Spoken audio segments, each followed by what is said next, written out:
Hola amigas y amigos, Abel Reynoso, un gusto en saludarlos. Estamos hablando de un tema sumamente interesante, que es el tema de la delincuencia y cómo la delincuencia sucede. O sea, hemos empezado el tema de la inseguridad, obviamente, hablando, y lo hemos ido disectando poco a poco, pero ahora estamos hablando de un tema sumamente importante dentro del tema de la inseguridad, que es la delincuencia. Y lo que queremos analizar es, más que importante que la delincuencia en sí, es qué causa. Y le digo, esto está basado no en lo que dice Abel Reynoso, sino en lo que dicen los grandes criminólogos, los grandes decanos de las universidades que saben mucho de esto, psicólogos, sociólogos, antropólogos, de cómo se ha ido, digamos, comportando el ser humano a través de los tiempos y qué es lo que causa. ¿Qué es lo que causa a una persona cometer delitos más serios? Y les vuelvo a repetir lo que comenté anteriormente. Todos somos delincuentes en algún momento. O sea, todos hemos cometido en nuestra vida, en algún momento de nuestra vida, un delito. Muy mínimo ha sido, obviamente. Porque nosotros no tenemos tendencias a cometer delitos grandes, serios.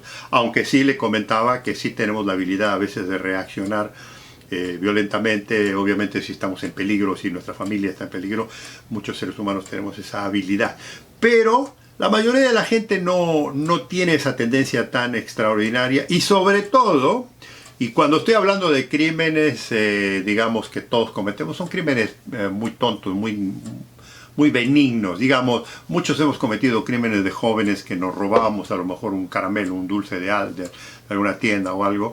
Incluso algunos han robado a lo mejor dinero de la cartera de mamá o de la hermana o del hermano.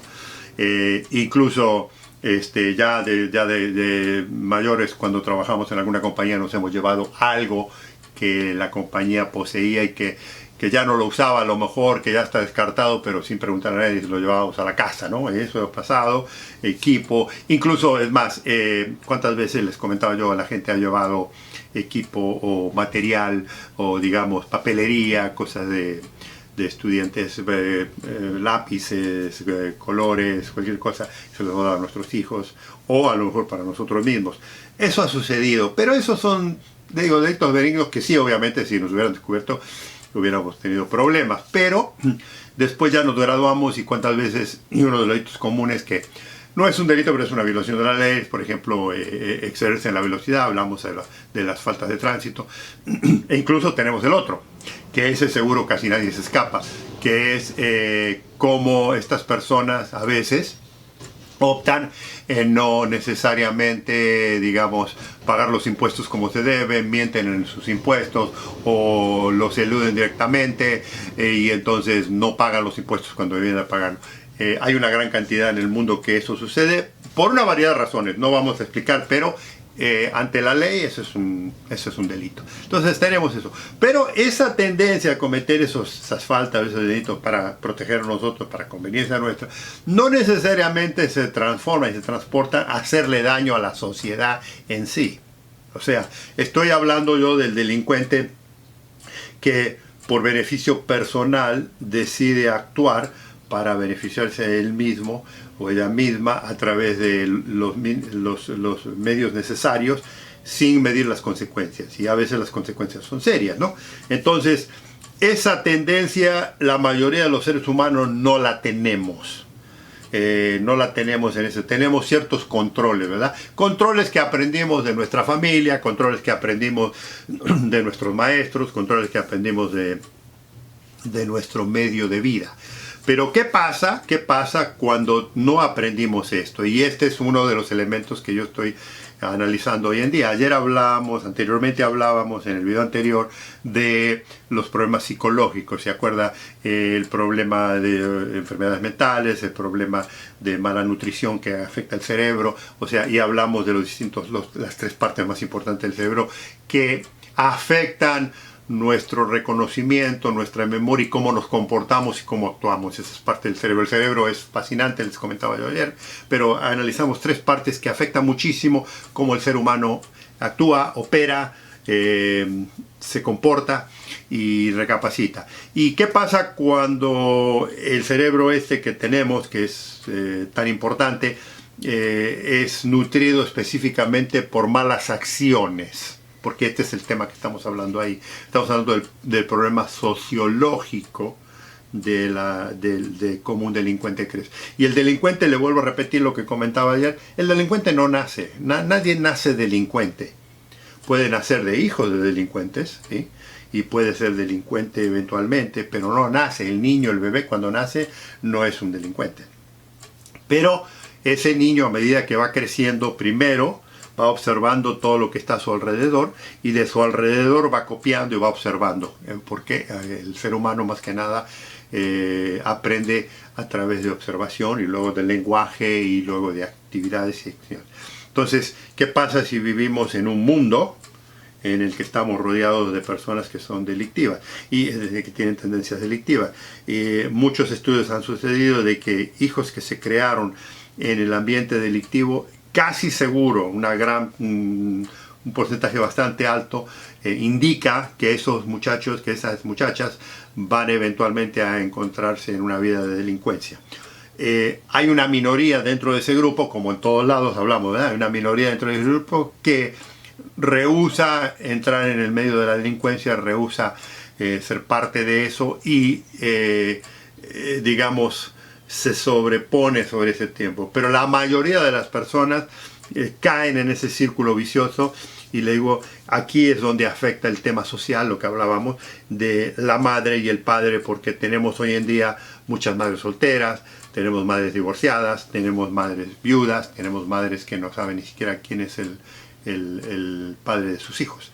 Entonces esos niños generalmente, cuando ya se han hecho esto, le vuelvo a repetir, hay muchísimos estudios que sostienen esto, cuando la presencia masculina no está, sobre todo si es un varón, es muy difícil para el niño, digamos, tener una vida normal, aunque eso no quiere decir que no la tenga, eso no quiere decir, no estamos generalizando aquí que todo, pero es muy difícil, sobre todo si tenemos tendencia a observar situaciones negativas en la vida que creemos eventualmente, el cerebro, acuérdate, que retiene todo eso en su memoria, de que lo que hacía mi mamá o lo que hacía mi papá era normal. Y incluso hemos oído varias historias de delincuentes jóvenes que decían, mi padre es el que me enseñó el tema de la delincuencia, mi padre me enseñó esto, o observaba a mi madre. Y obviamente en el hogar, cuando tenemos uso de droga, cuando tenemos uso de alcohol, cuando hay exceso de violencia, cuando hay exceso de agresión y cuando hay exceso de abuso con los hijos, con los niños, hombres y mujeres, todo eso va a afectar la parte social del individuo, ¿verdad? Que queda retenida en el cerebro, o sea, recuperamos toda esa información y la guardamos en el cerebro. Esa parte luego, si continuamos con ese tipo de vida y vivimos en un círculo vicioso, eventualmente nos vamos a asociar con personas similares, en las que tienen tendencias delictivas, en las que, y encima tenemos el problema de la ansiedad, de que no tenemos nada que hacer, sobre todo cuando somos ya jóvenes, a lo mejor no tenemos el tema de ir a la escuela, no tenemos la habilidad, o no nos interesa, porque si nuestros padres no nos influyen y no nos apoyan y no nos mandan a la escuela, muchos niños nunca van a ir a la escuela. Sobre todo los padres que piensan que ir a la escuela no sirve para nada. Hay padres que piensan eso. ¿Qué sucede? Esos niños, ¿a dónde aprenden eso? Lo aprenden de su medio, de su alrededor. Entonces se juntan con otros individuos similares a ellos, porque los seres humanos somos así, nos juntamos con gente que nos sentimos cómodos. Entonces, cuando nos sentimos cómodos con estas personas, creamos grupos sociales que, si tienen tendencias delictivas, estas personas o grupos sociales, terminamos haciendo las famosas pandillas. Y entonces las pandillas, ¿qué hacen? Como no tienen otra habilidad, se están drogando, se están emborrachando, están embarazando hombres y mujeres, se están embarazadas, constantemente tienen relaciones sexuales en las que crean más hijos y crean toda una sociedad que es muy difícil de salirse de ese ambiente. Entonces, ¿qué sucede? Ese comportamiento se queda resguardado en el cerebro, ¿verdad? Ese comportamiento delictivo. Y entonces se empieza a crear una idea de que no importa lo que hagamos, nadie nos controla, somos libres y soberanos y hacemos lo que se nos da la gana en el ambiente en el que crecimos. Y cuando salimos a la sociedad, que no es la nuestra, porque estamos hablando de un grupo que no es el mundo, ¿verdad? Es un mundo nuestro. Tenemos problemas con el sistema, tenemos problemas porque nos enfrentamos a gente educada, nos enfrentamos a gente civilizada, nos enfrentamos a gente que tiene normas de trabajo. Entonces hay un choque social entre esta persona que es muy limitada en su habilidad, en su interés, en sus códigos éticos y morales, porque no tuvo éticos y morales, y porque cuando fue creciendo se crea en un ambiente de vicio y de consumo, pero no, y no estamos hablando aquí de hambre, todavía no hemos entrado a esto, porque a mucha gente confunde el problema social de poca educación con el hambre. Son cosas muy distintas. Ya lo vamos a analizar lo del tema económico más adelante, pero aquí estamos hablando del problema social. Cuando nos juntamos con delincuentes es casi imposible salirnos de ese círculo vicioso. El famoso dicho que dice que dime con quién andas y te diré quién es, tiene mucho que ver en esto. Las tendencias que vimos en casa, las tendencias que vimos en nuestros grupos sociales, con nuestras amistades, con nuestros amigos, sobre todo cuando somos muy jóvenes y somos muy impresionables en el comportamiento de la gente, y además tenemos a veces en algunos momentos tenemos individuos que son digamos entrenados por gente mucho más negativa, mucho más delictiva, y que los utiliza a estos jóvenes para cometer delitos porque ellos saben que el sistema judicial, si es menor, no es tan severo, entonces los manipulan a estos jóvenes a cometer delitos. Entonces ya tenemos todo eso. Todo eso es el entorno social. El entorno social definitivamente crea un problema muy serio dentro de nuestra sociedad, porque es una sociedad, la sociedad en general, y estamos hablando, volvemos a lo nuestro, es una sociedad normal.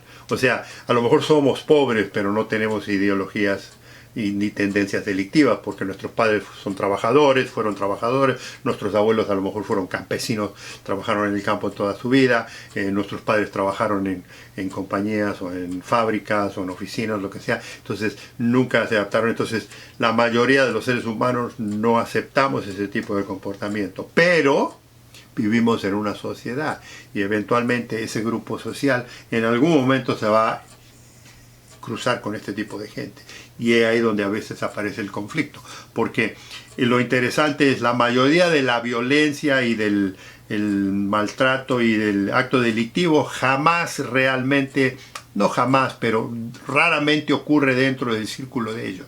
Generalmente ocurre en el círculo más cercano a ellos. O sea, si son pobres, van a atacar a algunos que son menos pobres o de clase media o de clase alta, pero ya vamos a hablar de eso, porque las clases sociales sí tienen su privilegio dentro de la protección del delito y demás, que no lo tienen la gente pobre. Pero fíjese qué cosa, mientras más pobre es una cultura, menos delito hay. Si ustedes, por ejemplo, estudian y analizan aldeas y pueblos muy muy pobres, no hay delito.